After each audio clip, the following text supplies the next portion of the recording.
to go viral, and on what will be my favorite viral of the day. Check this out, guys. Celtics general manager Danny Ainge playing one-on-one against his dog. Someone needs to redraft this guy. Check out the handles.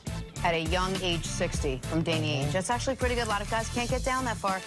Nick, you got on Twitter and replied to this video saying, quote, "That little French bully showing more defensive resistance than Enes Kanter will all year."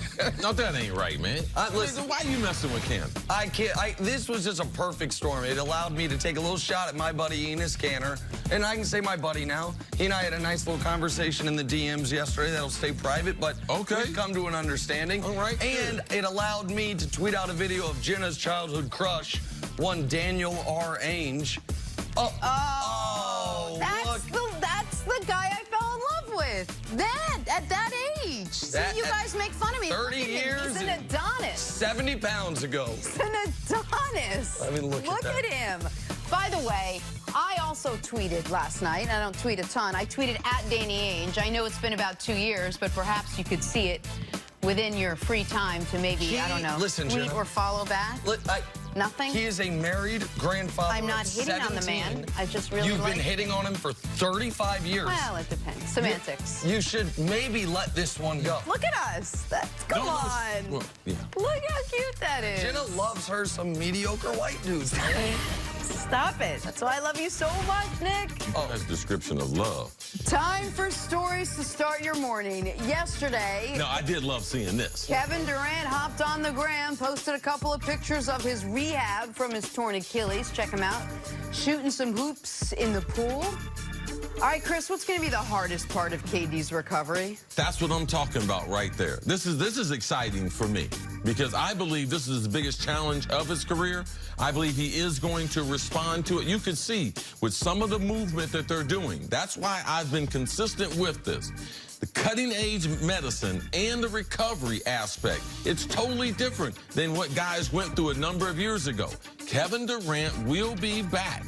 Man, from this Achilles injury, you see him up around, you see his jump shot, him still shooting. The scenery right there, of course, is second to none. I'm glad he shared this with us, man. I'm a huge fan of Kevin Durant, and I want to see the easy sniper money. What's his name? Easy money sniper. Yeah, that dude, too. Yeah, him, too. I'm excited about it. I'll be very quick here. When Chris says he'll be back, Chris means he believes he can be back in February of this coming season.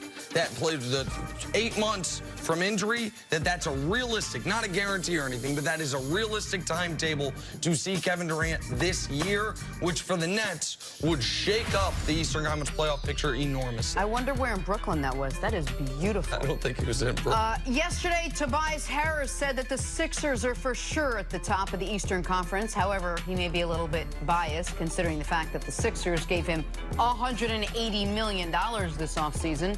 Nick, is Philly the best team in the East? No, but they are, they are nipping at Milwaukee's heels, and they could be the best team in the East. Milwaukee's got a question in the backcourt, which is they paid Eric Bledsoe early. That prevented them from paying Malcolm Brogdon. They brought back George Hill. They might have let their best backcourt player go. How much can they overcome that loss since they did bring back essentially everyone else? Philly's a question of fit. They lost their best shooter in Redick. They obviously lost their closer in Jimmy Butler. They bring in Horford. They bring in Josh Richardson. But, of course, Tobias Harris going to think this. And Tobias Harris, remember, he turned down $80 million a year ago, bet on himself, turned that 80 into 180, so he's feeling great about everything right now. Yeah, well, they'll be dependent on him to be the potential second scorer for them. You get in the playoffs, we've seen Ben has struggled the last 2 years, but I challenge Ben Simmons. Man, release a video, man. Release some video you working on your game, man, outside of Kevin Durant did it, he's got one leg. You're right. You know what? You're right. You're right. You made a good point. Release some video, bro. That's a good point.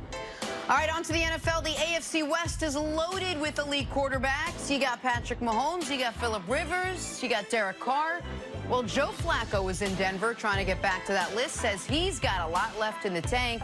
CC, how good can Flacco be for the Denver Broncos? John, who picked the quarterback? John Elway. Oh, okay. Anytime Elway picking the quarterback, man, I got problems. I believe Denver's defense got the potential to be nasty. But I don't see Joe Flacco playing at a high level. Change of address is not going to change his skill level. Mile high is not going to help Joe Flacco. He's known for throwing the ball deep.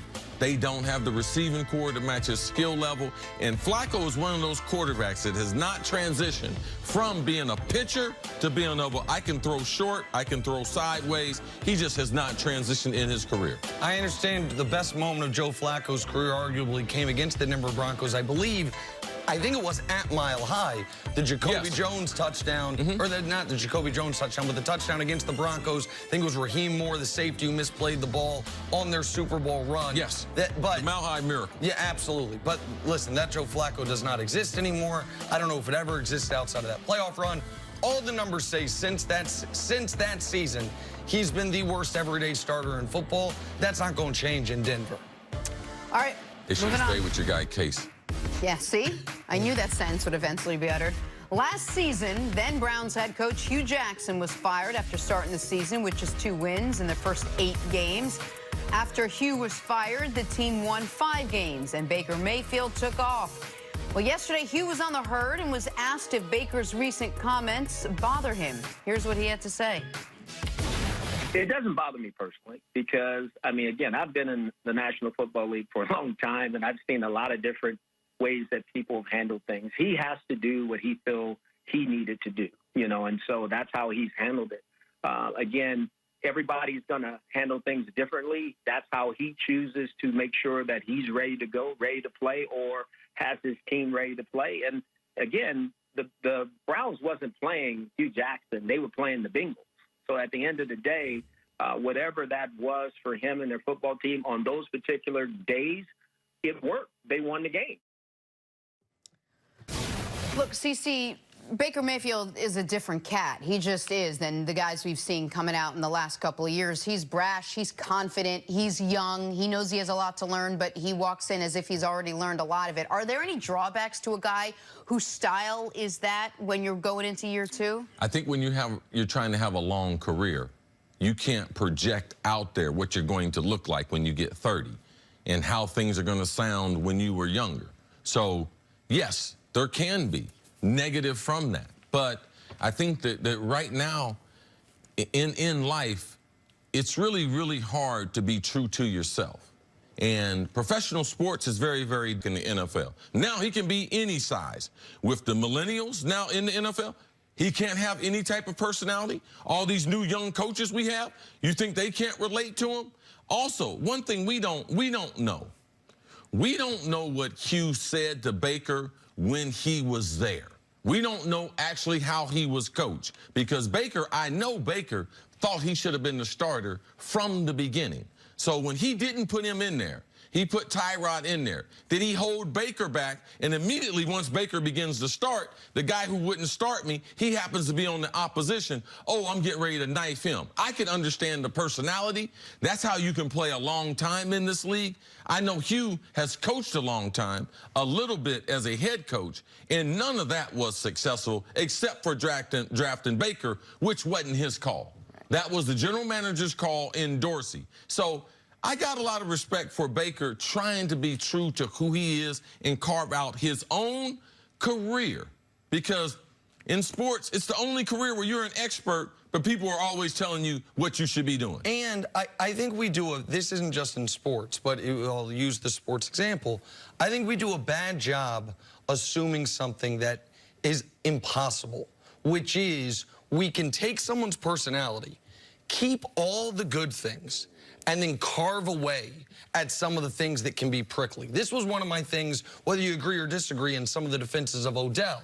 When it's like, okay, we want the excitement, the competitive spirit, the exuberance on the field, but let's carve away some of the mayhem it causes. Baker, I talked to Mina Kimes yesterday. Mina wrote the article that so many of these quotes have come from. She spent a week with Baker Mayfield. You know what she said?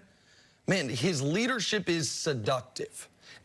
Chris Carter spent 10 minutes with him, shook his hand, said he's a different type of cat. And not strange, just unusually good. And unusually confident, unusually charismatic. Hugh Jackson said that when he walked into the building, this is a couple years ago, that he would make that laugh sound or whatever, and then everyone would do it.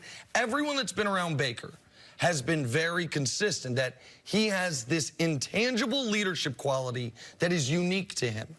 For people to assume that you can then strip away some of what you could call tribalism, which is you're either with me or against me. Okay, hey, Duke Johnson, even you're on the team, but you're not here. Bleep you. Colin Cowherd, don't like you either. Hugh, you were here. And keep that unique and almost generational leadership. I think that's naive. And so, yeah, I think he will step in some potholes, but I think it's this personality that has allowed a 5 or a 6 foot kid that had to walk on at multiple places to have the success that he's had. So you got to take the good with some of the potential bad with this type of person, I believe. I think you make such a good point. I think if Odell was in a winning culture and a winning team, we wouldn't have seen some of the negative things as much or focused so much on it. But what happens if things go sour? And I happen to like the confidence that Baker has. I love the confidence Odell had. But if they start losing and things go sour, is he looked upon differently? Do you suddenly want a guy like that to maybe not be running around sticking a flag in the center of a field? Pro sports is about performance. It's about getting it done.